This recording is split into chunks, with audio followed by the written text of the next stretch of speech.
Our theme scripture today is 1 Timothy chapter 4 and verse 16, and it contains the phrase, pay constant attention to your teaching. Now, we may read that often, it rolls off the tongue, but are we doing it? I know in preparing this morning worship, I had asked myself the same question. What am I doing to actively pay constant attention to my teaching?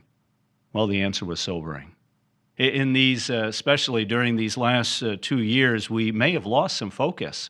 For brothers, perhaps we've not had an opportunity to prepare as many new talks. Well, hello, folks. I'm not sure if you were in the latest "What's New" on the Watchtower. This is what you'll see today.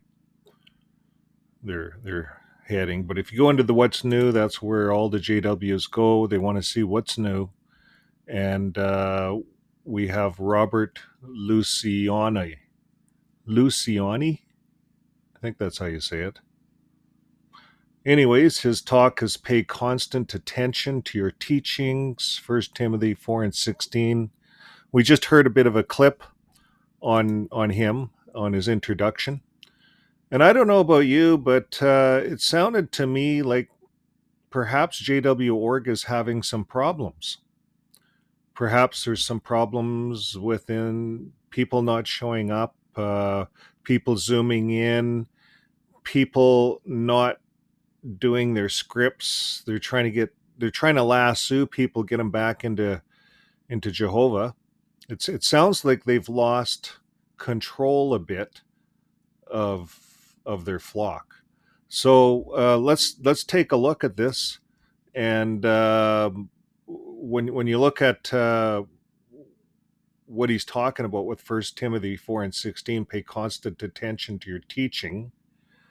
It's really about pay constant attention to Watchtower's teachings.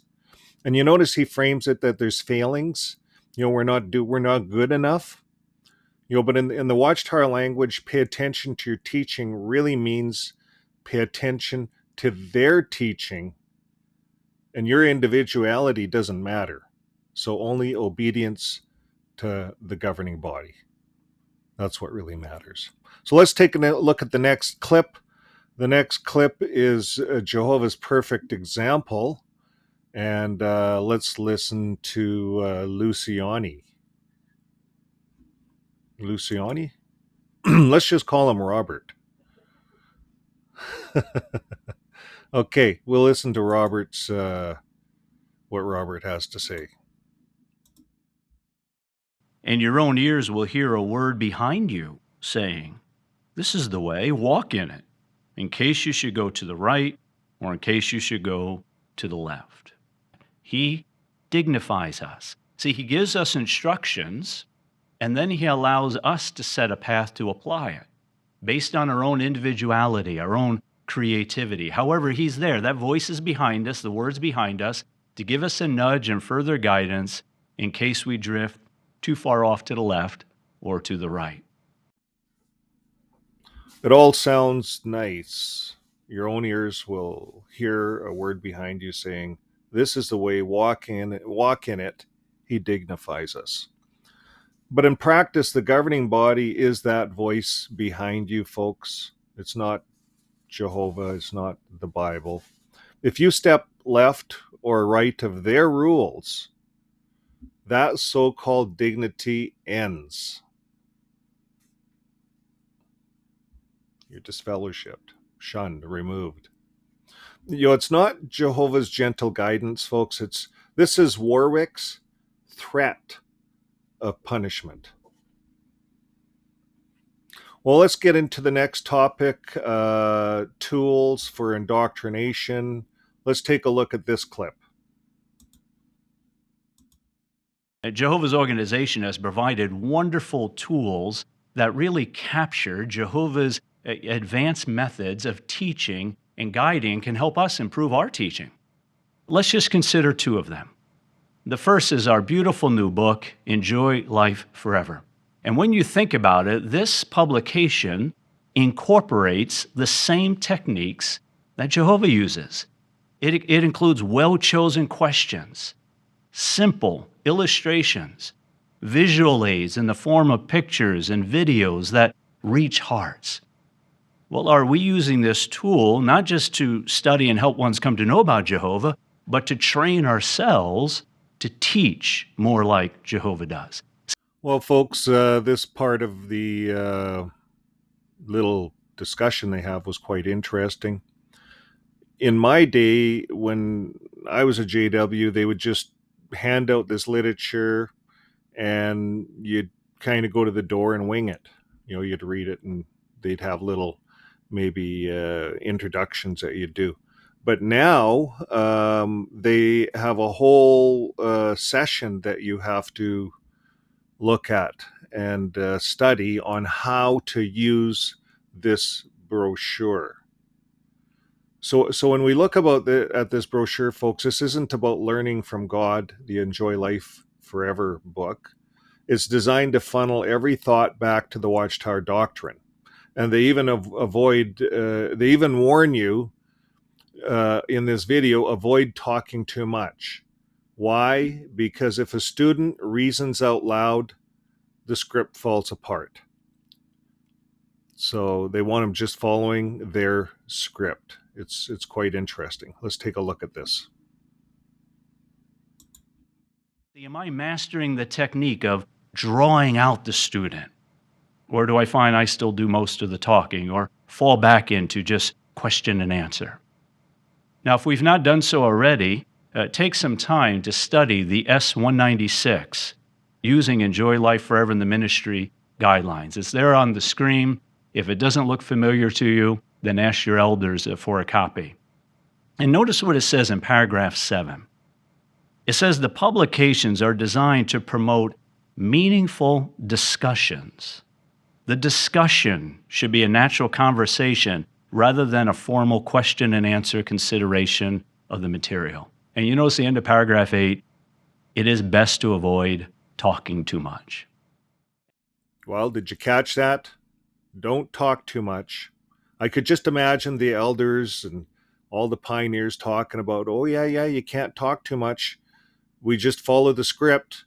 And they gave them this new whatever 61 form, whatever it's called, to follow, to teach them how to use this book.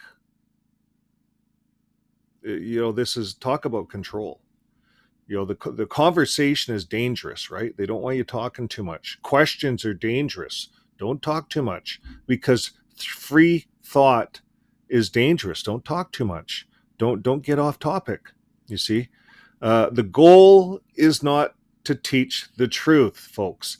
It's to control the conversation so that every answer points back to the Watchtower. That's how this book is designed. That's how they're designing this to teach the people. So we're going to move into the next section, the faithful slave. Everything goes back to the faithful slave. Let's watch this clip. And how happy we are that Jehovah has raised up a faithful and discreet slave who continues to provide outstanding tools to help us. We've just considered 2 of them, and there are others. Well, there it is, the real point of the whole talk. They hijack Paul's words from 1 Timothy 4:16. They replace your own teachings with the governing bodies. So that's how they do it. So pay constant attention doesn't mean check your conscience. It means check jw.org. That's what it really means. Well, folks, why does this all matter? This isn't just another pep talk. This is the blueprint of indoctrination. They train witnesses to doubt themselves, outsource their conscience, and rely entirely on the governing body's tools, like this new book. And when Scripture says to watch your teachings and conduct, it means hold yourself accountable. Watchtower twists it to mean never question us. So what's our call to action? If you're a witness listening, ask yourself, Am I paying attention to Christ's teachings or to the governing body's script? The difference can mean your freedom. And if you have already woken up, folks, just keep asking the hard questions. And if you're already out, keep sharing your story. Every time we expose these receipts, someone else finds the courage to break free. And remember, live your life with love.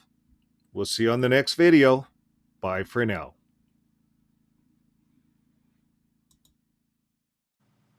As recorded at Hebrews chapter 5 and verse 12, the Apostle Paul told the first century Christians, he said that by now, or as the footnote says, in view of the times, you should be teachers. Well, how much more so do those words apply to us by now? In view of the times, we must be teachers. So now it's up to us.